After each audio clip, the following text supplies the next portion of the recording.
अस्सलाम वालेकुम वरहमतुल्लाहि वबरकातुहू। अगर आपको मेरे वीडियोस पसंद आ रहे हैं तो प्लीज़ लाइक करें, शेयर करें, सब्सक्राइब करें, घंटे का बटन भी दबा दीजिए ताकि अगर कोई भी वीडियोस इंशाल्लाह अभी हम रूटीन में वीडियोस डालेंगे तो इंशाल्लाह आप कोशिश करें कि आप ज़्यादा से ज़्यादा अपने भाई को जो है सपोर्ट करें। और अहम पैगाम जो हम यंगस्टर्स को नहीं पता और वो चीज़ें जो हमें पता होनी चाहिए और वो छुपी हुई हैं, इंशाल्लाह मैं आपके लिए लेकर आऊँगा। अस्सलाम वालेकुम। अस्सलाम वालेकुम। आज हम हाज़िर हैं, हमारे ज़ुल्हज के महीने चल रहे हैं और ज़ुल्हज का जो बाकायदा दिन चल रहा है, 10वां दिन हमारा जो है ज़ुल्हज का वो है ईद अल अज़हा। ईद अल अज़हा कुर्बानी का सीज़न है। उसमें हम बहुत सारे कुर्बानियाँ करते हैं और उसमें बहुत सारे अहकामात हैं कि हमें क्या करने चाहिए, क्या नहीं करने चाहिए और बहुत सारे कुछ गलत फहमियाँ भी हैं जो हम फॉलो कर रहे हैं। तो बहुत टाइम नहीं वेस्ट करते हुए सिंपल सी चंद बातें मैं आपके साथ शेयर कर दूं जो बहुत ज़रूरी हैं। वो ये है कि कुर्बानी जो है वो करना सुन्नत मुस्तनद है, ये कोई फ़र्ज़ नहीं है। जो कर सकता है वो बेशक करे, लेकिन आप उसको फ़र्ज़ समझ के करते जाएं कि आप बहुत दबे में हैं, आप कर्ज़ों में डूबे हुए हैं, लेकिन फिर भी घर वालों के आपके ऊपर प्रेशर है कि आपने कुर्बानी करनी है। ऐसा कुछ भी नहीं है। हज़रत अबू बकर सिद्दीक़ और हज़रत उमर रज़ियल्लाहु अन्हु ये जो थे हमारे बहुत बड़े खलीफा रह चुके हैं, हम सब उनसे वाकिफ़ हैं। इन्होंने काफ़ी सारे जो थे वो ईद जो अल अधा थे, कुर्बानी के जो सीज़न हमारा चल रहा था उसमें इन्होंने कुर्बानी नहीं की। तो काफ़ी सारे लोगों ने पूछा, जो सहाबा इकराम थे हमारे, उन्होंने पूछा कि आप कुर्बानी क्यों नहीं कर रहे हैं? उन्होंने कहा कि हम इसलिए नहीं कर रहे हैं कि अगर हम हर कुर्बानी को मतलब हर ईद अल अधा में कुर्बानी करने लग जाएंगे तो आप इस चीज़ को फ़र्ज़ समझ लेंगे। तो हम ये फ़र्ज़ नहीं है, ये सुन्नत मुस्तनद है।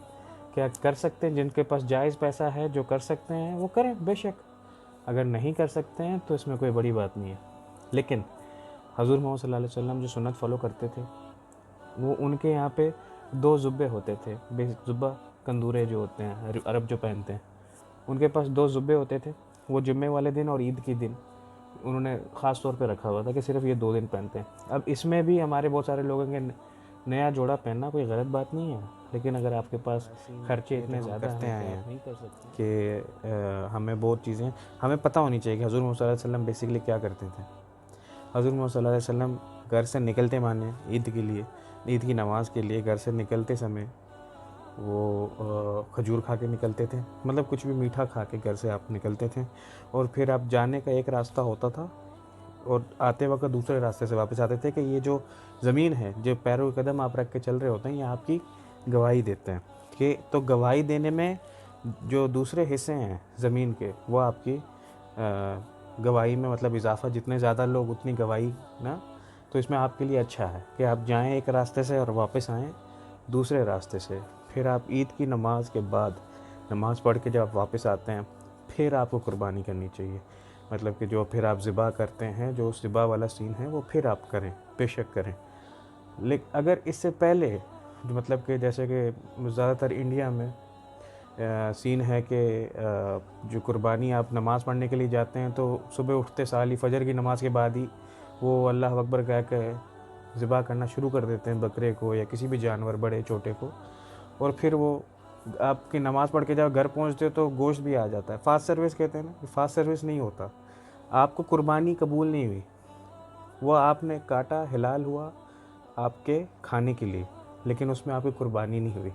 कुर्बानी हमेशा हज़ूर मोहम्मद सल्लल्लाहु अलैहि वसल्लम ने फरमाया कि नमाज, ईद की नमाज़ पढ़ के जब वापस आएँ, और उनमें ये भी होता था कि वो खाना नहीं खाते थे, कि जब तक कुर्बानी हो ना जाए तो वो कुछ खाते नहीं थे।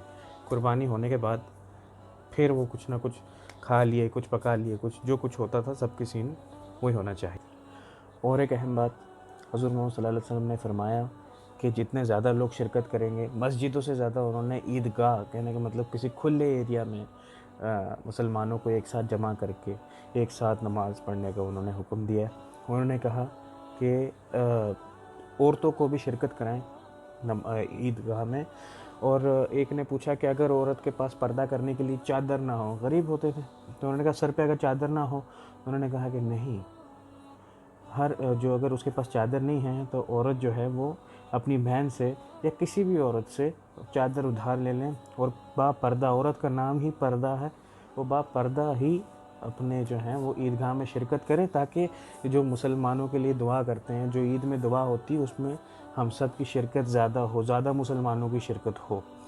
इसमें हर एक औरत को जो कि पकीज़ा है वो जा सकती हैं और उनको जाना चाहिए, शिरकत करनी चाहिए नमाज के लिए। और इस्लाम में वो पाबंदी नहीं है कि औरत ऐसे शिरकत नहीं कर सकती, ऐसी कोई बात नहीं है। अगर औरतों के लिए अलग जगह बनी है मस्जिदों में भी, उनको जानी चाहिए। और दूसरी अहम बात जो है इसमें कि आप कुर्बानी करें, ईद का सीज़न है तो आप जानवर सेलेक्ट करते हैं, कोशिश करें अगर बड़ा जानवर महंगा है तो छोटे 2-4 ले लें। जितना ज़्यादा ये गरीब घरों में, जितना ज़्यादा आप गोश्त को फैलाते हैं, मतलब बांटते हैं, जितना आप बांटते हैं गोश्त को लोगों के घरों पे, आप गरीबों को आप बांटते हैं, पड़ोसियों को बांटते हैं, जितना ज़्यादा ये गोश्त, जितने ज़्यादा लोग खाएंगे उतने ज़्यादा आपको सवाब मिलेगा। तो अपने पैसों को फजूल ख़र्चों में ना लगाएं कि यहाँ पे अगर अभी देखें तो 7,000-8,000 की जो हैं ऊँट बिक रहे हैं, तो 7-8 हज़ार में आप बकरे ले लें तो सोचें कितने गोश्त बन जाएंगे, कितने बकरे आ जाएंगे, कितने मेंढे आ जाएंगे, कितने दुम्बे आ जाएंगे।